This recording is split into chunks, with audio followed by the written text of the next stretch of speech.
And we're joined by Patricia Bacon, the Executive Director of the John Howard Society in Kelowna. When we're seeing minus 17 in the forecast, what do you think about people who are still experiencing homelessness in this community? Where does your mind go?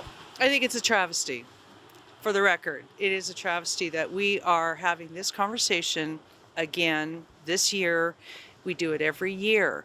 We talk about how cold it is outside and people are outside suffering. And every year we have the same conversation.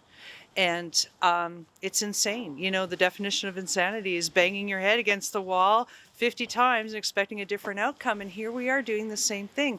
So the conversation, the narrative, how we talk about homelessness needs to change. And we need to stop talking about it only when it's minus 17. We need to be talking about it all the time. Right. So the conversation right now, a lot of people are saying, okay, where's the MAT programs? We need to ramp up. But you are sticking to the big picture. Big picture. Yeah, we need to talk about the big picture and the systems that have put people into homelessness, whether it's minus 17 or plus 17.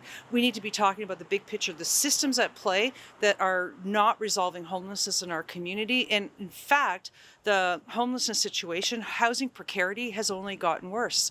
So this town is a wealthy town. There's a lot of money here. What's our problem? What's going on? So we have a lot of systems problems, and that's what my eye is on, and that's what a lot of us have our eye on now, because the temporary match programs, that's not doing the trick anymore. And it never really did. It was never really a solution. How can we say, oh, at minus 17, it's not okay for people to be outside, but at plus 17, it's okay to make them live outside? Okay, over the last several years, there was one supportive housing project after another. Some say, look, it's not working because the numbers are still up. But the way I look at it, this is a community treading water. And it's just, I don't see any new projects being proposed now. So what, we stop treading water? Well, yeah, I mean, like, definitely we need to keep developing housing, right? So we can't say, okay, well, we built like 6 housing first buildings and call it good. Okay, done.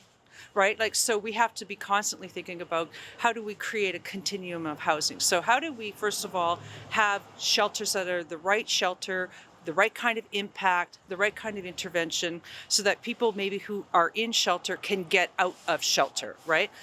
So one of the things we need, purpose-built shelter. We need shelters that are thoughtfully, intentionally designed. Not just using available space in what used to be an industrial building. Yeah, exactly. Don't just park somebody somewhere, but have a thoughtful design, because we have to accept as a community that some people will wind up in a shelter system. So we want them, if that happens, they're quickly out.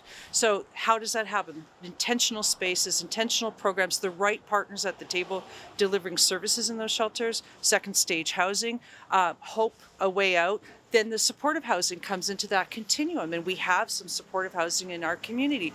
Great. What next, though? Well, we could use some affordable housing. We could use some ways to help people out of poverty. And a lot of our problems is that we don't have affordable housing. So we have people in supportive housing who can't move on from supportive housing. So we have those kinds of problems as well. So it needs to be thought as a big systems problem. And we need to dismantle some of the systems that are continuing to create this problem that we only seem to talk about when it's really cold. Help people imagine what the solution you're talking about looks like. Are we talking about, I know in Calgary there's a large facility where people come in, and I'm not sure how it works. I guess they come in the door and they get someone to speak to who directs them to what they need. Yeah, so like with the idea around, and it's not like that doesn't happen in our shelters, like they have somebody to talk to and that kind of thing. But the idea around purpose-built shelters means that you have the right kinds of spaces, and it creates the kind of space for like programs to occur. Many purpose-built shelters understand this idea of second stage housing, so that like maybe the first floor is that low barrier space, just gets them in, gets them stabilizing, settled in, but that there's a place onwards where you're getting housing, more independence, but still robust supports. Those kinds of things. Clinical care comes into the picture as well. Those are really important pieces. Right. So are you Are you pushing for this? I want that. Who's saying no Yeah, to you? Like, why is this not on track? Well, there's that's a really good question, and I would be asking some of the movers and shakers in this town what it will take for them I know to this is greenlight it's a provincial purpose-built issue, but shelter. you need members of our own We need our own community council to start asking for it. Yeah, like we need land. Like land's a really important part. So you need some land. You need to have the political will to say we're identifying this piece of land and we're setting it aside for a purpose-built shelter, even if there are a vocal minority of people in our town who say, well, we don't want a permanent shelter. That's not going to be good for our neighborhood. We don't want that in our neighborhood. Because there is probably a lot of Kelownians who would support the idea of a purpose-built shelter, who understand that it's an important part of the housing continuum. And those folks need to champion this with us, and then we need operators like us to Are we close to deliver seeing the that service.